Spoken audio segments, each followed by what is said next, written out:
ويا مساء الخير. اليوم بما ان الشتاء قرب خلاص وتبغون الوصفات هذه الشتوية اللذيذة، عندي لكم قشط. يعني اذا اعتمدتوه خلاص ما راح تاكلون قشط غيره ابدا.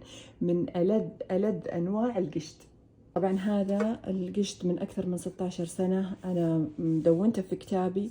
كنت اصلحه قبل وكان يعني كل مرة أصلحه يحوز على إعجاب الجميع، فحطيته في كتابي وكان يعني من الوصفات الشتوية اللذيذة الناجحة.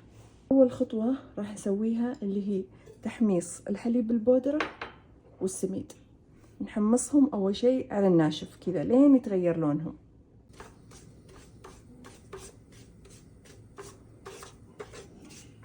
ولازم التقليب المستمر، يعني إذا وقفتوا تقليب بيحترق اللي تحت واللي فوق ما تحمر وبيصير فيه طعم حرق غير محبب. بعد ما تحمص معنا بالشكل هذا نحط إصبع الزبدة ونحركه معه على نار هادية. طبعا أنا طفيت النار عشان التصوير، لكن برجع أولعها الحين وأذوب الزبدة معه. بعد ما تذوب الزبدة بنحط التمر. شوفوا الحين كيف التحميصة ومع الزبدة الريحة شيء خيالي. الحين بحط التمر. التمر الأفضل أنا أفضل إنكم تحطونه حبة حبة، يعني أنا بحط كذا حبة حبة لأني بحط كوب واحد.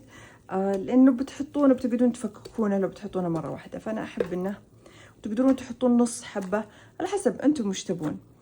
بس أبغى أنا كل حبة تتغلف بالخليط هذا.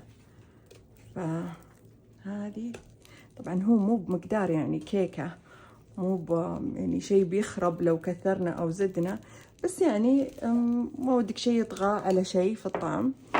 فهذا الحين كوب تمر بحركه وبخلي كل قطعة تتغلف.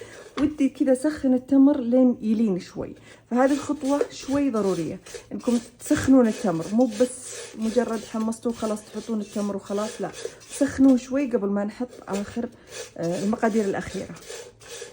بعد ما سخنت التمر تماما تلاحظون ان التمرة كذا صارت طرية فيها طراوة، نحط عليها القشطة. طبعا اي نوع من القشطة تحبون. يعني اتوقع الحين ما راح من صوتي طفيت النار لانها تكفي حرارة القدر. حركوه بهالطريقة مع القشطة.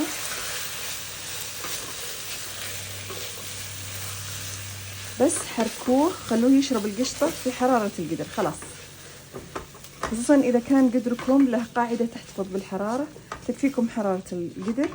تحركونه لحد ما يشرب السميد والحليب، يشربون القشطة، تشربها وتصير مع التمر كلها كتلة متماسكة. هو بس الشكل. أنا رجعت ولعت النار شوي عشان يسخن ويذوب التمر، شيء خيالي. باقي بس أحط آخر المقادير. أنا أحط عليه لوز مبشور، تبونه محمص أو بدون اللي تبون، بس أنا أحس خلاص يكفي تحميصة السميد والحليب. أحس خلاص يعني طعم التحميص يكفي وبس. شوفوا الشكل، شوفوا الشكل، ودي تشمون الريحة. صراحة ريحته أوف. يعني أنا أحس هذا لو بتاخذونه معكم الأحد ولا مخيم ولا شيء بيغطي على كل حلويات التمر، مرة لذيذ. اوكي نحطه في صحن التقديم. المقادير هذه اللي حطيتها هي تقريبا نصف المقادير اللي بكتبها لكم، فإذا أنتم تبغون نفس الكمية هذه بس حطوا نصف المقادير اللي بكتبها لكم، لأنها الكمية شوي كبيرة، يعني تكفي تقريبا 7-8 أشخاص من اللي يحبون يأكلون على الكمية بسيطة. ومثل ما عودتكم بذوقه معكم. صراحة ريحة البيت صارت ريحة حنونة، ريحة شتوية لذيذة. ريحة الزبدة والتمر المحمر والسميد المحمص.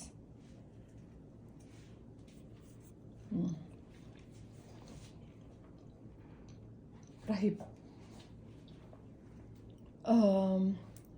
الحلا مو بقوي، بس مجرد حلا تمر الزبدة مو بكثيرة.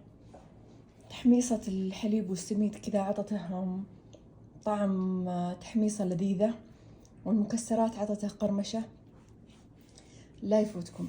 صحيح انه مو بالقشط الاصلي ومو بهذه اصول تصليح القشط، لكن هذه طريقة لذيذة، هذه طريقة لذيذة مبتكرة، لازم تجربونها ولازم تسوونها.